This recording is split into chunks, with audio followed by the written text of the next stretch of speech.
ẹ̀yin ọmọ ìyá Dúpẹ́ Onídìrí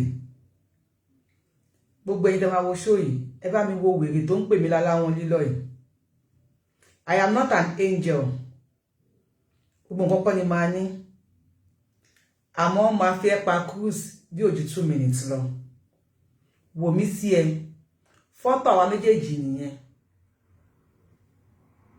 Ìwọ wá olóhùn support ìyá Dúpẹ́ Onídìrí ó ń pè mí ní Alahon Lilo kò sí wàhálà máa fi ẹ́ pa ṣáyó olóṣì aláyà gbígbẹ aláyà wàwà bí omi tọ́lámù aláyà gbígbẹ bí panla wo bó ṣe rí ìwọ ń pè mí l'Alahon Lilo wo fọ́tò mi níwájú ẹ̀ ó rẹ̀ rù ní your husband don suffer o wàhálà ìyá ti jẹ ọkọ ẹ̀ ìyá jẹ ọkọ ẹ̀ gan ni kí lọ́kọ ẹ̀ ń dìmú lára ẹ̀ lálẹ́ náà kí ni kọ́tọ́kọ ẹ̀ fọwọ́ pa ayé ló gbẹ̀yìn aláyà wàwà bí omi tán lámù aláyà bẹ́yà panṣẹ́kẹ́ aláyà bẹ́yà kéré gbè olóṣì ó gbẹ tayàtayà ó gbẹ tọmútọmú gbẹ tayàtayà wọ́n ní tá bá fẹ́ fẹ́ obìnrin ẹ fẹ́ tọmútọmú ni tọmútọmú náà máa ń fẹ́ obìnrin nílé tiwa torí kí náà ṣe fẹ́ wọ̀ àyà gbígbẹ èmi ló ń pè l'Alahon Lilo kò sí wàhálà ìtọ́ bá ti bí ìyá ẹ̀rí nínú yín látọwọ́ ìkúrò sí ló kú o this whisperer ẹ wá gbé must be where are you ẹ wá gbé ọmọ yìí Onídìrí tó wá ń bú mi tó pè mí ní Alahon Lilo kí lórúkọ ẹ̀ náà jẹ́ ń wo orúkọ ẹ̀ ìwọ ń pè mí l'Alahon Lilo kò sí wàhálà Kẹ́mi Àbé lórúkọ ẹ̀ jẹ́ kọ́kọ́ ka kọ́mẹ́ǹtì ẹ̀ síta ó ní what is wrong with this Alahon Lilo Alahon Lilo ó rẹ̀ rù níwájú ni Kẹ́mi dúró kí wọ́n dúró kí ọkùnrin 2 million dúró kán tó mú àwọn Lilo tèmi kán tó wò mí pé Alahon Lilo ni ẹrù wájú ẹ̀ náà máa kówó lé o wàláì orí ni full load àti wájú àtẹ̀yìn full load ló wà ńbẹ̀ ìwọ bó ṣe rí ó gbẹ kú ó gbẹ tọmútọmú ó gbẹ kò sí nǹkan kan láyà ẹ̀ ó wá ń pè mí l'Alahon Lilo Alahon Lilo is better than àyà gbígbẹ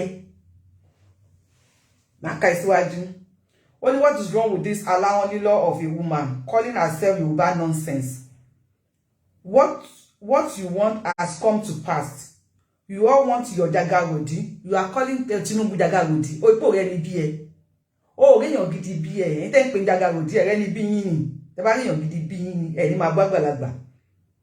Bombo. And you have gotten him it. If Chief Mrs. Modupe Onidiri Abiola doesn't know how to get a nation, go on your way to get the Yoruba nation for us. Blah blah blah blah. Yen o ti e kan mi. Yen o kan mi, kò ti e kan mi rárá. Modupe Onidiri àbí Modupe whatever. If you want to campaign for Dúpẹ́ Onídìrí, campaign for her. Any page, she more pages get my campaign fún. You come on my page, on my domot. Láti wá pè mí l'Alahon Lilo. Wo ọmọ. Number 1, full length ni mi mo gùn. Mo ga mo bọ̀ wálẹ̀ bẹ́ẹ̀. Ẹ̀rù wà níwájú, ẹ̀rù wà lẹ́yìn. Yàtọ̀ sí wo aláyà gbígbẹ. Aláyà bí ya skippers. Olóṣì àwáyé má jẹ nìkan ọjọ́ wèrè tẹ́sẹ̀tẹ́sẹ̀. Come on, bí tọ́lọ́run hate ẹ dé kó lè wọ́n lọ́run hate ẹ o. Bí tọ́lọ́run hate ẹ dé. Bra tó ń wọ̀ ìgbé size 14 ló máa wọ̀. Because ó lè wọ̀ size 32. Àbí kó má rí bra size ẹ. Wo bó ṣe gbẹ bí egungun ṣe yọ sí ẹ lọ́rùn. Ó gbẹ tọmútọmú. Gbogbo ọkùnrin tó bá fẹ́ fẹ́ obìnrin, wọ́n á wo stand obìnrin. Wòmí wájú ẹ̀, wo bí mo ṣe rí. Ó ti rí. Banka, ẹrù gbọ̀ngbọ̀ngbọ̀ngbọ̀n, ẹrù fọ̀nfọ̀nfọ̀nfọ̀n, ẹrù fẹ̀fẹ̀fẹ̀fẹ̀, ẹrù fàfàfàǹfà. Yàtọ̀ sí tiẹ̀. Aláyà gbígbẹ bí kékeré yàbá. Aláyà bí àyà skippers. Ìyá yín Dúpẹ́ Onídìrí gan, kò gbọdọ̀ dúró kí n dúró. Kó lóhùn rọmọ. Bèrè ta sí ìwọ, ó ní Kẹ́mi Àbé, kíní mi tẹ̀wọ́ tó kọ wèrè, kíní kan Àbé ló ń jẹ́. Jésù ìsìpàrẹ́ bá wa gbé. Ẹ jẹ́ kó compare ọmọ sọ́mọ. Kọ́ wo èmi àti ẹ. Kọ́ wo Yorùbá wuyì àti Kẹ́mi Àbé. Ẹ̀yin ọkùnrin tẹ́ bá mi kọ́mẹ́ǹtì. tí yóò bá wí bá dúró tó gbẹ́rù dé Ọlọ́run ló pè kò ṣèyàn olóṣì sórí méjèèjì tó wà láyé ẹ̀yẹn wọ́n bá times ẹ̀ by 5 kò tó ẹyọ kan kò tó one side Kẹ́mi Adé mo sì ń bọ̀ fún ẹ gbogbo yín 99.9 wà láìkàláì tó fi mórí mídíà yín tó mi gbé sáré wọ́wọ́ ilé mi Alahon Lilo Alahon Lilo àwọn Lilo ẹ̀ ló jáwó àwọn Lilo ẹ̀ mo fi ń dà yín gbùgbùrù olóṣì oní slippers láyà ọlọ́yàn bí àgbálùmọ̀ ọlọ́yàn bí ọyàn bí òrombó olóṣì ẹ bó ṣe gbẹ ó ti bóra tí ẹ ti yẹ ó bóra títí tí ẹ ta mi ìpè lórí péjì mi ń dé péjì mi ìpè ẹ mi ò wá ẹ ó bọ̀ kí ni ń ṣe because mi ò rí níbi bí mi ò pè ẹ lórí péjì mi ò pè ẹ mi ò wá ẹ ó wá sórí péjì mi àyàmà ti ẹ̀kú ẹ o wàhálà àyàkú ẹ ó wá sórí péjì mi ó wá ń bú mi ò ní bẹ̀rẹ̀ ọjọ́ mo sún ọjọ́ ẹ̀sìn ẹ̀ sí iwájú ni torí lẹ́yìn eléyìí mo sì máa post èmi àti ẹ̀ wàá dúró máa wá ní káwọn tó ń jẹ́ nọ́mọ èèyàn wàhálà ọkọ̀ ẹ̀ sọ́fà o Kẹ́mi Adé wàhálà ọkọ̀ ẹ̀ sọ́fà tọ́pẹ́ bá ń bẹ̀ sùn kí ló máa ń dìbò náà Kẹ́mi Adé ọkọ̀ ẹ̀ ti sọ́fà tọ́pẹ́ bá ń bẹ̀ sùn kí ló máa ń dìbò pílò Kẹ́mi Adé aláyà gbígbẹ Kẹ́mi Adé aláyà gbígbẹ tọ́pẹ́ bá ń bẹ̀ sùn dá mi lóhùn má bínú yá pẹ̀lẹ́ má sùn fún tọ́pẹ́ bá ń bẹ̀ sùn kí lọ́kẹ́ máa ń dìbò ó máa di pílò mù àbí di bẹ́ẹ̀dì olóṣì aláyà gbígbẹ wo jẹ́ sọ fún ẹ ìjọ tí tọ́pẹ́ bá rí mi 1-on-1 ìjọ ẹ̀ lọ́pẹ́ máa fi ẹ́ sílẹ̀ o wàláìtàláì tó bá rí pé mo rúdé o ẹrù rèé o mo rúdé o tó bá rí ẹrù fún ẹ ìjọ yẹn gangan báyìí ó ní ọkọ ẹ máa fi ẹ́ sílẹ̀ mi ní kẹ́ máa wá sí péjì mi o tẹ́bátà tí ń wá ẹ máa bọ̀ máa kó fún yín mo wà á lé fún yín jẹ́ ọkọ mo kọ́kọ́ fẹ́ fi ṣe ẹ̀yẹ náà Mr. Abe ṣẹ́yìn Mr. Abe àbí bàbá ẹ̀ ló ń jáde ẹ̀yin tẹ́ ń dówèrè kí lẹ̀ ń dìmú lára ẹwà yàbáyà ṣe gbẹ ó gbẹ tàyàtàyà wá ọ̀gbẹ́ni Kẹ́mi Adé abóra jẹ̀bi Kẹ́mi Adé tọ́kẹ́ bá ń gbà sí fún ẹ ò ní nídìí náà ààyè èèyàn ò lè gbẹ tó báyìí kó nídìí ò ní nídìí náà ìdí náà máa gbẹ ni ìwọ táyé ẹgbẹ báyìí nídìí ò ní gbẹ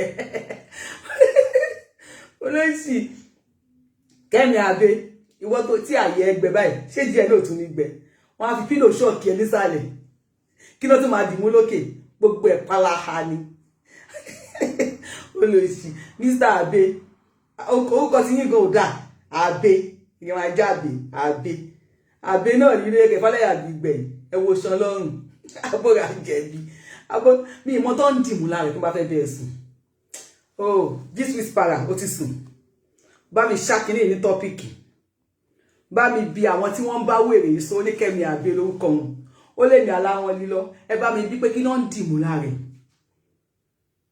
ayé ló gbẹ ayé gbẹ ó gbẹ táwtáwtáw ọkùnrin mi ti sọ́fà o wàláì gbogbo ọkùnrin tó bá ń bá wọ̀nyí sùn wọ́n sọ́fà wọ́n sọ ìjàgbó tó ní tó yàn fẹ́ dìmú tí máa jẹ́ ọkùnrin mi lé kán mú ẹ wá kán kó owó lé ẹ lórí pé Yorùbá wuyì o wá fẹ́ gẹ̀yìn èmi máa fẹ́ wọ̀ kí ni mo fẹ́ dìmú no Chelsea no Barca o lè yọ́n ti kí ọkọ ẹ introduce ẹ pé ìyàwó mi nìyẹn wọ́n máa wọ pé ṣọ́kùnrin ní ẹni àbóbìnrin wèrè tó gbẹ tàyàtàyà your husband don suffer o Mr. Abe pẹ̀lẹ́ tí yín o láwọn fún yín lálàáfíà ṣé wọ́n lẹ ṣe ń gọ́ọ̀mù mọ́ yín lójú ìgbà tẹ́fẹ́ fẹ́ wèrè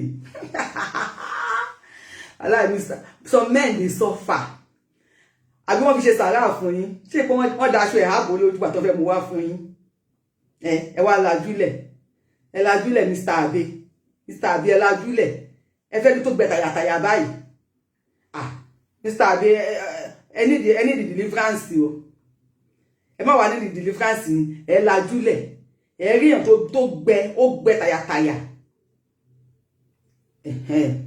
fẹ́ ó comment níbí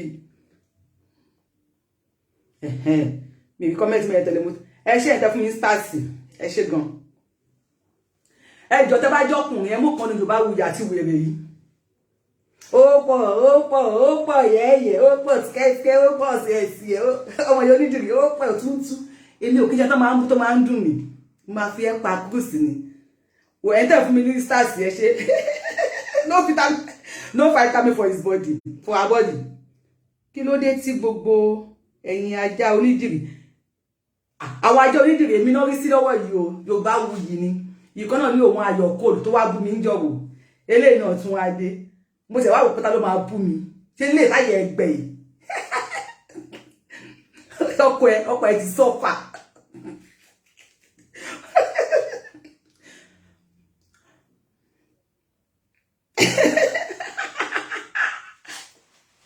orí sẹ́ngẹ̀rẹ́ngẹ̀ ẹrù bákà àti iṣẹ́ sí ẹrù ọmọ ẹrù olùṣàlàyà gbígbẹ́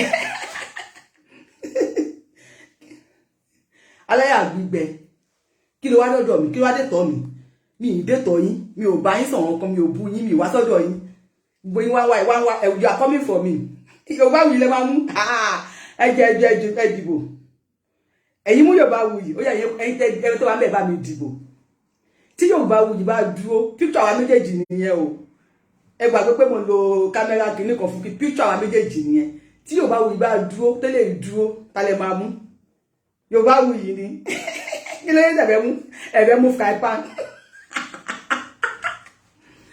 ẹ má mú Yorùbá Wuyi o àwọn Yorùbá Wuyi lọ àwọn Yorùbá Wuyi àwọn ẹ lọ ẹ má mú Yorùbá Wuyi ẹ mú àti pẹ̀kẹ̀lẹ̀ mẹ́sì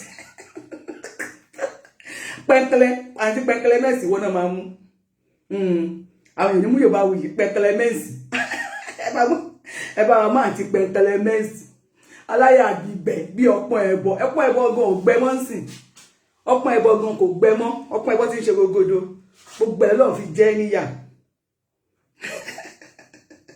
ó pọ̀ fún yàrá àrísì Yorùbá Wuyi ó pọ̀ fún yàrá àrísì ọmọ tó gallant ọkọ mi is a very lucky man ọmọ tó gallant tó sọ bákà ṣẹ́sì everything dem jẹ́ ká kọ́mẹ̀ntì Yorùbá Wuyi Olúfúnmiláyọ̀ you said Yorùbá Wuyi you are abusing my wife in Lagos why now Olúwọlé ẹ̀ṣẹ̀ join ni comment kíní ìyàwó yín ó ní mo post síbẹ̀ yẹn ó wá gbà mí ó ń pè mí ní Alahon Lilo Mr. Olúwọlé tó fẹ́ pé ìyàwó yín ni wàláì Mr. Olúwọlé pé ìyàwó yín lélẹ̀ wàláì ojú ń dùn yín Ọlọ́run pé ìyàwó yín ojú ń dùn yín ẹ ṣe wá pé ìyàwó táyẹ̀ ẹgbẹ́ báyìí tó fún yín ṣe má jẹ́ ìṣú ṣọ́ọ̀bù ṣe sàárà fún yín Mr. Olúwọlé Mr. Olúwọlé ṣọ́ọ̀bù ṣe sàárà fún yín ni ó yẹ ẹ̀mí kan lára mi àti ẹ̀ ẹ fọ́tò àwa méjèèjì ẹ̀mú kan lára mi àti ẹ̀ ó lè ní Alahon Lilo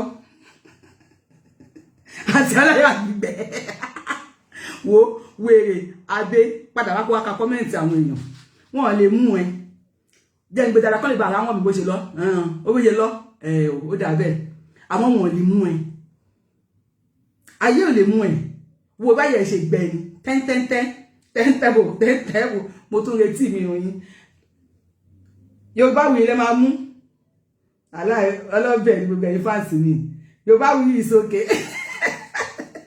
ẹjọba ọmọ àǹtí aláyà gbígbẹ náà a máa fún yín lówó a máa fi ẹ tọrọ àtúntọrọ bára àkọlé ẹ lórí àníkàwé èèyàn fẹ́ ká tó fún wọn lówó èmi ló fẹ́ bú ọmọ tó dùn ọmọ tó ṣan àbí pé mo ti máa bá yín ṣeré lórí Facebook nísìnyí àfẹ́ ní respect fúnra wa mọ́.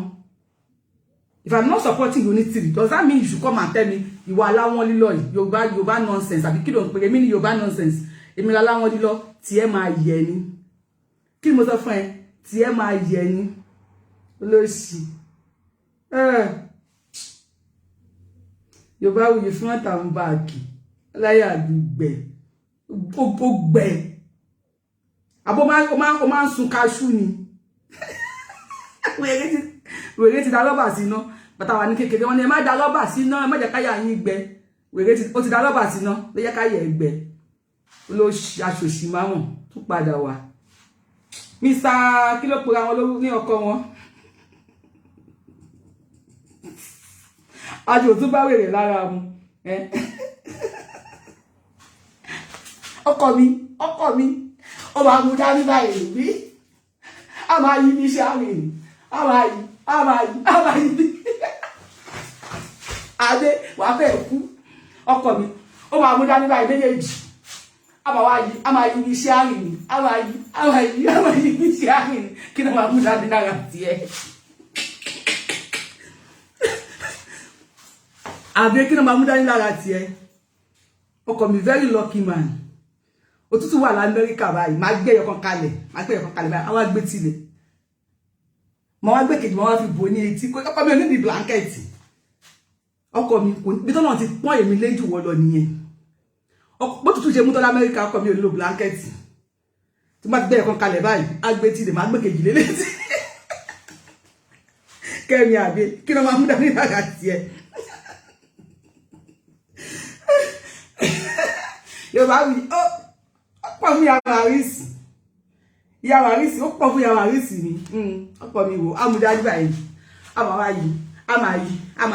máa yí bí iṣẹ́ àrìn ni. A máa yí bí iṣẹ́ àrìn ni. Kẹ́mi àbí, ọmọ yóò ní dìrì, kí ló fẹ́ mú dání lára tiẹ̀? I always preach pé mi ìfẹ́ wà lórí page mi. Yorùbá is Yorùbá, káwa pẹ̀lú ara wa. Ẹ wá ń take me for granted. Látẹ̀yìn lọ. Ìtọ́ bá ti bí yàrá yẹ́ ẹ̀rẹ́ nínú yín. Ìtọ́ bá bí pọ̀npọ̀n ẹ̀rẹ́ nínú yín. Kó wá, kó tún wá bù ní. Wo, kí lórúkọ wèrè yẹn? Kóòlù. Ayọ̀délé Kóòlù. Wọ́n láyọ̀délé Brown ló ń jẹ́. Ó ti blọ́ọ̀kù mi. Kò ní bú mi mọ́. Àtàdátàbàrà gba ni mo fojú ẹ̀rì. Talk less boy. Kẹ́mi ẹlẹ́yà gbígbẹ́ bí pekere yaba, pekere Ìjẹ̀bú. Kẹ́mi ẹlẹ́yà gbígbẹ́ bí pekere Ìjẹ̀bú. Kẹ́mi ọkọ ẹ̀ ti sọ́fà, aláìtàláì, wàláì. Ọkọ ẹ̀ sọ́fà, ó sọ ìjàgbó, ó sọ́fà. Sórí ọkùnrin, iyì obìnrin ni pé tóun àtọkọ ẹ̀ bá wọlé, tó máa fẹ́ ṣeré, kó bọ́ aṣọ lẹ̀ báyìí, kó wá pé yéè. Kílélé yìí. Ìlélé bọ́nsù. O ti gbọ́ bọ̀nsú èfùjì rí. Bọ̀nsú èfùjì. Lọ́dún láti jẹ́. Kí ọkọ ẹ máa wo bọ̀nsú èfùjì báyìí. Ìyẹn ní iye obìnrin o. Kì í ṣe pé kọ́kọ́ ẹ dúró, káyà ọkọ ẹ pẹlẹbẹ. Kí wọn náà tún wá bọ́ṣọ, káyà sí ẹ náà tún wá pẹlẹbẹ. Wàhálà kò nọ́mà. Kẹ́mi àgbé. Ọlọ́run kò nọ́mà. Next time, wọ́n máa búyàn mọ́. Máa wo ara ẹ. Kò tó búyàn. Wọ́n ní síbi oníke ni ẹ ò rẹ́ ní fáǹtì. Kẹ́mi àbí máa wo ara ẹ kò tó búyàn. Máa sọ̀rọ̀ sí lágbájá, ó mọ̀ kó tó máa bá lẹ́nu ẹ o. Ṣó ti gbọ́? Pẹ̀lẹ́. Tó bá dédé kó bá mi kí ọkọ ẹ. Kó bá mi kí ọkọ ẹ ní kó bẹ́ẹ̀ wá. Next time tó bá ti wọ off shoulder báyìí. Off shoulder báyìí, àwa ta láyà off shoulder dà fún. Ìwọ táyé ẹgbẹ́ báyìí tó bá ti wọ off shoulder báyìí. Ó mọ̀ tó máa ṣe. Wá foam. Àbí pali sandine. Àwọn pali sandine. Wà fokùn so. Àbí kó ra watermelon. Off shoulder àwọn aláyà ńlá ló máa ń dá fún. Lọ ra watermelon kó fokùn so má yà báyìí. Kó wá fi kọ́ mú gbé. Kó wá fi ya fọ́tò. Ó ti gbọ́? Pẹ̀lẹ́. Aláyà gbígbẹ bí pekere Ìjẹ̀bú.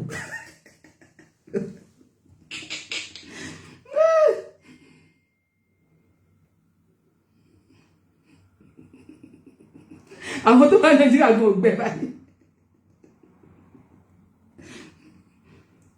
Ẹja kí leléyìí o, ààrẹ ṣe àṣà. Kí leléyìí o, ẹja ọsàn.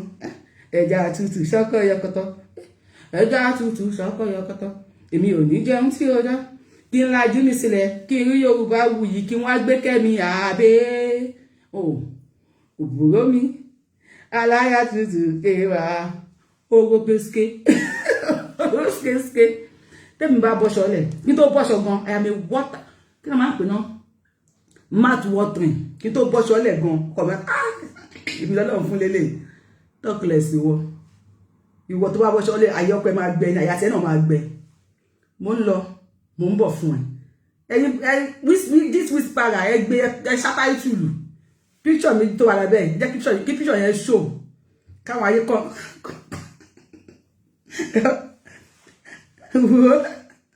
ṣe ti rí káwọn ayé kó bá wa pín kó bá wa wò pé aláyà gbígbẹ àtàláyà fẹ̀yìnfẹ̀ ibi Alahon Lilo oníkíní kan láyà àyà yẹn owó àyà yẹn pa àwọn ọkùnrin kú èmi aláyà bí àyà yẹn ló pa àwọn ọkùnrin kú tọkọ ẹ bá rí mi tí ọkọ ẹ bá rí mi wàláì ìjọ kejì ló máa kókó ilé tọkọ ẹ bá rí mi wọ́n náà báyìí physically tó ti rí since orí tọkọ ẹ bá rí mi fi orí ṣe ga bẹ́ẹ̀ I get front I get back I get sense I too fine I be wife material kemi ade I be wife material ìwọ no chest no sense no back you be gutter material ẹwẹ jẹ́ kí n máa lọ kemi abe mama buyan mọ́ especially tó bá ṣe ṣe àkàndá tó bá ṣe àkàndé èèyàn mama buyan mọ́ ọ̀rẹ́ ẹ̀ sì go collect wọ̀tọ̀wọ̀tọ̀ ayọ̀dẹ́lẹ̀ ti gba tiẹ̀ wọ́n náà ti gba tiẹ̀ ẹ lọ máa pe ráyín wálé ẹ̀kọ̀ kan yóò ní tìrẹ arin yaba yín kàánú torí fídíò yìí àwọn fámìlì ọkọ ẹ máa rí kò jù bẹ́ẹ̀ yẹn lọ wọ́n á bí ẹ pé kí ló lọ ṣe ń bẹ̀ kí ló tó fi sọ̀rọ̀ tàbí lè post kọ́mẹ̀ntì ẹ̀ mo ṣe post ẹ̀ àyàn máa bí ẹ pé kí ló lọ ṣe olórí burúkú aṣòṣì mámọ̀ awáyé má jẹ nìkan ọjọ́ wèrè tẹ́sẹ̀tẹ́sẹ̀ olójú kórú bí okó padà wá kó tún wá bú mi ẹ ṣe ẹ̀yin tèmi ẹ wá kan páàsì fún ẹ̀ṣẹ̀ fi ṣe ṣòtọ́ ni kí wèrè tó tún wá kó wá pè mí kó máa bú mi I love you so much bye bye.